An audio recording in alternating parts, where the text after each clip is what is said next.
Bonjour, vous êtes dans l'épisode 22 de F1.4.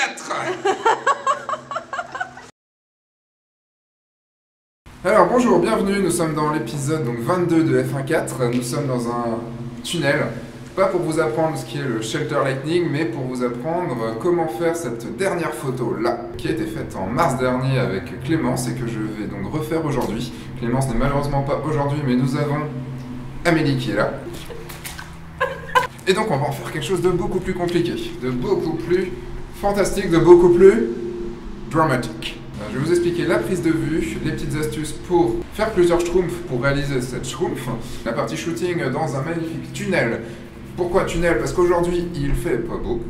De quoi vous avez besoin? Vous avez besoin de Robert. Robert est maintenant officiellement coiffeur. Il va nous servir non pas pour réfléchir la lumière, mais pour faire de la coiffure. D'un trépied qui n'est pas vraiment un trépied. Et j'ai oublié mon trépied, cela arrive, donc il faut faire avec les moyens du bord. Il faut toujours improviser, toujours. Donc là on va improviser un trépied avec un stand. Du coup, d'une modèle que vous avez déjà vue avec les cheveux longs. Et puis c'est tout en fait. Quand vous filmez ou vous voulez utiliser le live view sur votre appareil photo, vous avez deux touches ici qui permettent de zoomer. Quand vous zoomez par 10, vous pouvez venir faire le focus en fait juste là où vous voulez. Et c'est super pratique. L'important dans les réglages, c'est d'avoir un temps de pause qui soit assez rapide pour pouvoir figer le mouvement du cheveu. On ne va pas figer tous les cheveux en même temps, on va prendre plusieurs photos de mouvements de cheveux différents qu'on va après recombiner sous Photoshop. Roberto. Ce qui est compliqué en fait, c'est de mettre assez d'énergie dans le fait de lancer donc, votre réflecteur ventilateur et d'appuyer en même temps sur la touche pour faire une photo. C'est là qu'une assistante en effet est pratique. Pour qu'il soit le plus efficace possible, tenez-le comme ça, hop, comme ça, ou comme ça. Si vous allez à une main, c'est un peu moins efficace. Et comme je dois déclencher l'appareil photo en même temps, je vais être obligé de le faire à une main. 1, 2, 3, vas-y. La mimique de base est importante. L'idée c'est de pouvoir la fixer une fois sur photo et après, n'importe quelle mimique elle aura, c'est pas grave puisqu'en fait je découperai les cheveux. Il y a aussi quelque chose que vous pouvez faire avec votre modèle pour qu'elle comprenne vraiment bien ce que vous voulez, c'est de faire la mimique que vous avez envie. Et donc tu fais un truc du genre enfin, tu vois, c'est bon quoi, c'est encore plus tu vois. Ouais. Tout en regardant ici, le lien de 4 il est là. T'es prête? Vraiment, vas-y à fond, c'est pas, je veux pas juste que ce soit comme ça, je veux que ce soit trop bien.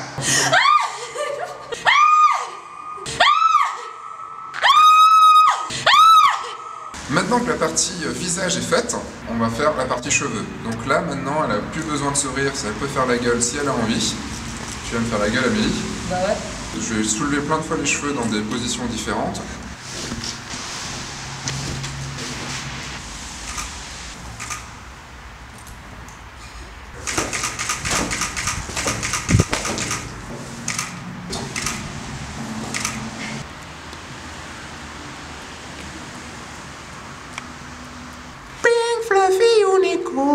Dancing on rainbows. Donc maintenant nous avons toutes nos photos et nous n'avons plus qu'à passer sous Photoshop pour la deuxième partie.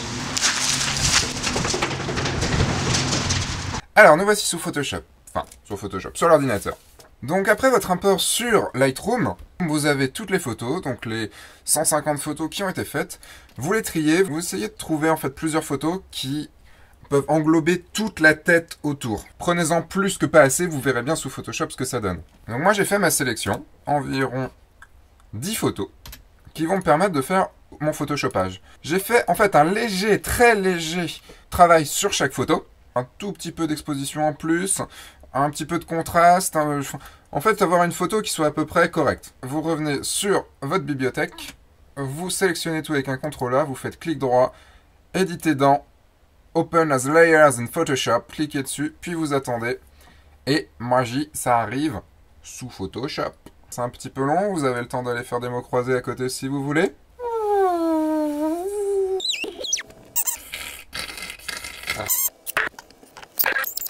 Tu m'auras pas.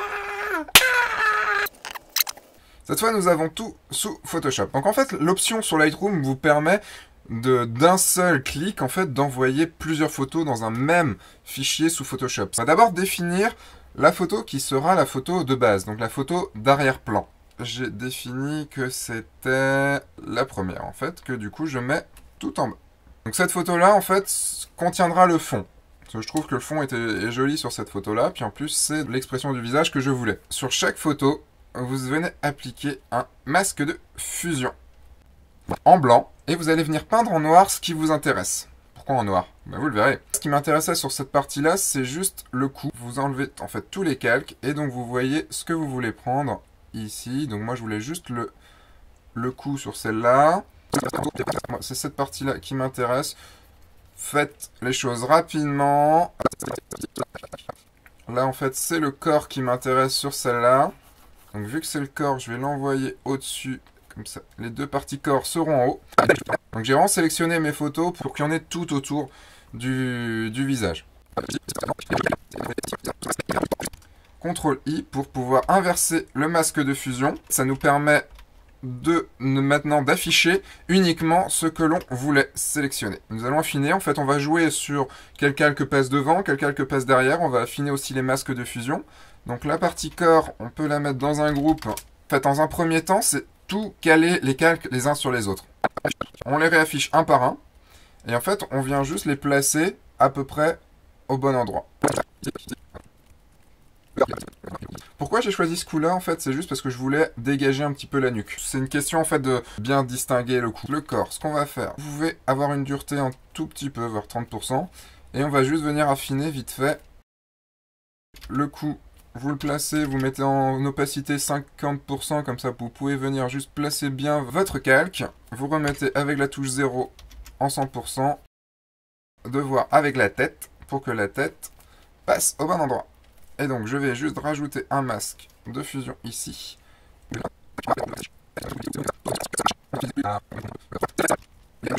Alors, je sais que les cheveux sur les côtés, je les veux pas. Donc, la touche X pour changer le noir et le blanc. La touche D pour revenir en noir et blanc. Ici, sur la palette. Donc, vous voyez que, par contre, entre la luminosité du fond et la luminosité de cette photo-là, c'est pas la même. Donc, vous pouvez venir jouer. Donc moi j'ai mis un raccourci clavier qui est CTRL Y, mais vous pouvez du coup venir chercher dans Réglages, Luminosité, Contraste, remettre un petit peu de contraste, un peu de luminosité pour essayer de matcher les deux. Je garde le corps au-dessus. Parce qu'en fait je voulais les épaules bien dégagées. On passe aux cheveux. Pareil, on voit d'abord que le fond est un petit peu trop clair, donc je viens essayer de le mettre mieux. Et puis avec une brush à 100% en noir, sur le masque d'opacité, je viens en fait enlever les endroits du fond qui sont pas très beaux. Mettez bien une dureté à 0%, ça sera plus facile pour vous après. Faites-le pour l'instant assez vite, pas la peine de trop bien faire, dans le sens où de toute façon vous savez pas trop encore comment ça va gérer derrière.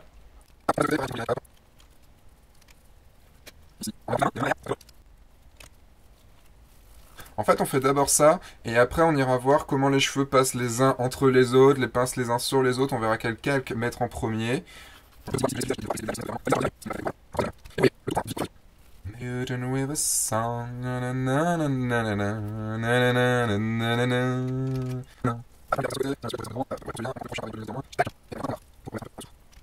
On viendra peindre mieux après.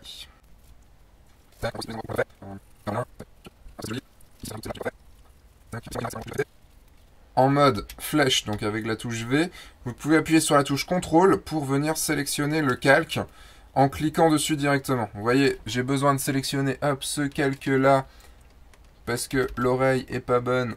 Donc en fait, j'ai appuyé sur CTRL, je suis venu appuyer dessus avec le clic gauche. Ou alors, vous pouvez juste en fait cliquer droit. Vous voyez tous les calques qui sont à cet endroit-là et vous pouvez sélectionner le calque que vous voulez.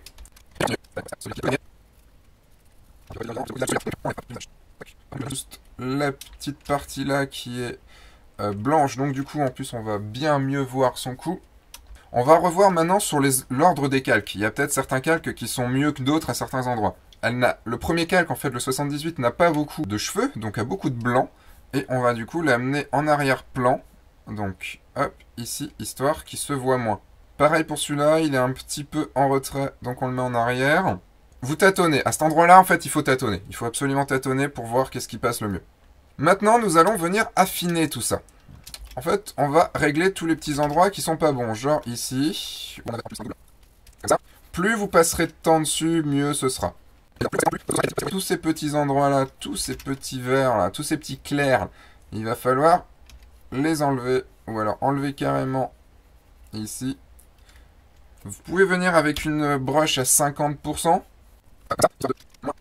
C'est dans l'histoire de comment vous allez blender, merger tout ça. Faites attention quand vous arrivez, quand vous sélectionnez avec la touche contrôle, c'est que vous arrivez sur le calque image et non pas sur le masque de fusion. Donc il faut à chaque fois vous reveniez sur le masque de fusion. Si quelqu'un connaît la façon de sélectionner le masque de fusion tout de suite, ce serait super cool de nous l'en faire partager. On a une partie qui passe sur le blanc, donc je viens l'enlever. Vous avez vite fait de masquer le visage avec des petits bouts d'image que vous avez oubliés, donc faites attention. Une façon de voir les petits bouts que vous avez oubliés, c'est de prendre votre calque et de le bouger.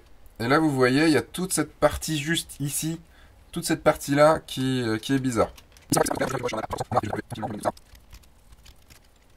Vous pouvez voir une partie de luminosité avec la touche O, donc avec le dodge. Avec le dodge normal, vous allez éclaircir. Si vous appuyez sur Alt en même temps, vous allez assombrir. Ça peut vous permettre à certains endroits de rééquilibrer un petit peu vos lumières. Et donc du coup de jouer sur un blending qui est meilleur.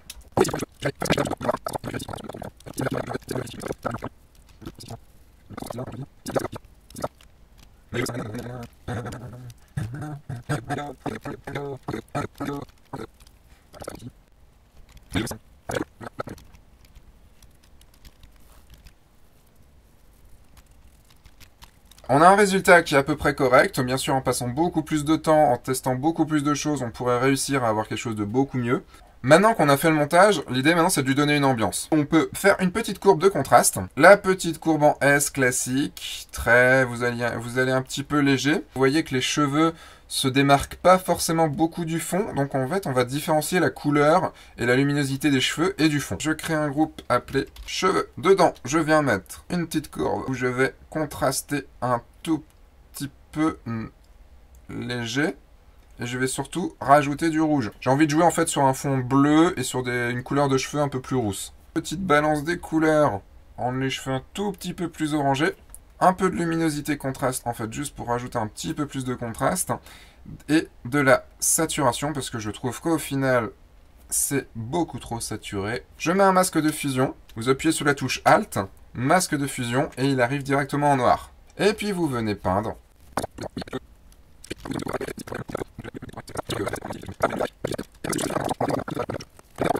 Un groupe pour le fond qui va s'appeler fond, dans lequel on va mettre une courbe où on va rajouter du bleu, un petit niveau où on va du coup l'assombrir un poilon, petite saturation également pour désaturer un petit peu l'endroit. On vient mettre un masque de fusion. On peut prendre les cheveux qu'on a déjà fait, les coller ici, donc remplir en fait en noir l'endroit, et puis venir peindre le reste à 100%. On va parler juste un peu du visage, un petit truc sur les yeux, on peut les rendre plus bleus, un peu de luminosité, un peu de balance des couleurs en bleu. Hop. Pareil, masque de fusion, vous venez peindre en blanc à 100% dans l'œil. Vous pouvez évidemment faire un travail sur l'œil bien plus complexe que ce que je viens de faire. Nous avons une photo qui est finie. Je fais CTRL S pour l'enregistrer et je vais aller la terminer directement sous Lightroom. Je passe dans le module développement avec peut-être une petite température un peu plus forte, un petit peu plus de contraste. On va sauver un peu les highlights sur son visage et peut-être remettre un petit peu de shadows en moins. On peut mettre un peu de clarté, mais pas trop. Vous voyez que ça devient vite dégueulasse. Comme je vous ai dit, surtout pas la clarté à moins. Je viens chez vous et je vous fous des baffes directement. Un tout petit peu plus de contraste via la courbe. Et puis surtout du vignettage, ça recentrera le tout. Et vous pouvez venir maintenant faire un petit recadrage, donc avec la touche R. Le carré est marrant, mais au final, je crois que je préfère quasiment le crop d'origine en la plaçant bien au milieu. Je fais beaucoup trop de photos centrées ces temps-ci, mais... Et voilà, nous avons une photo qui est finalisée. Voilà pour cette semaine. Au revoir.